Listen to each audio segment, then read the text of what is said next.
Hello বন্ধুরা, কেমন আছেন আপনারা? আশা করি ভালো আছেন। আজকে নতুন আরেকটি রেসিপি নিয়ে এসেছি। আজকের রেসিপিটি হবে নিরামিষ একটি রেসিপি, পেঁপে দিয়ে মুগ ডালের সাথে একটি রেসিপি। প্রথমে আমি দিয়ে দিলাম মুগ ডাল, এরপরে দিয়ে দিলাম পানি। এখন এর সাথে দিয়ে দিব মশলা। তো মশলাগুলো দিচ্ছি।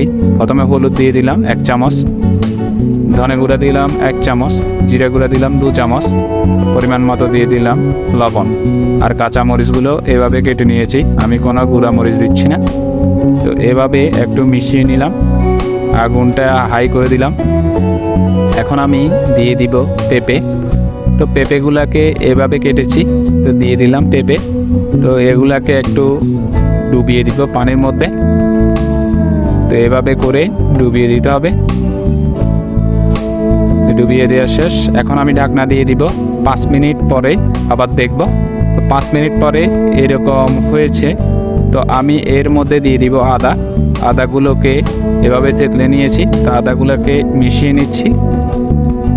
এভাবে মেশানোর পর আমি 2 মিনিটের জন্য এভাবে রেখে দিব, ঢাকনা দিব না।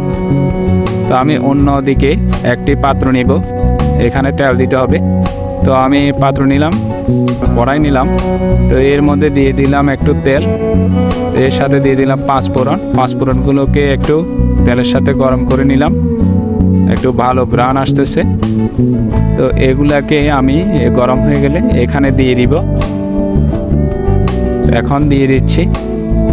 এখন আমি এগুলাকে একটু মিশিয়ে নিচ্ছি। তো এখানে পানি দেখা যাচ্ছে অনেক, কিন্তু এটা আরও কিছু 2 মিনিট 3 মিনিট পরে যখন আমি নামিয়ে ফেলবো তখন পানিটা অনেকটা শুকিয়ে যাবে। তো আমি এর মধ্যে দিয়ে দিব ধনে পাতা কুচি দিয়ে এগুলাকে আবার একটু মিশিয়ে নিব।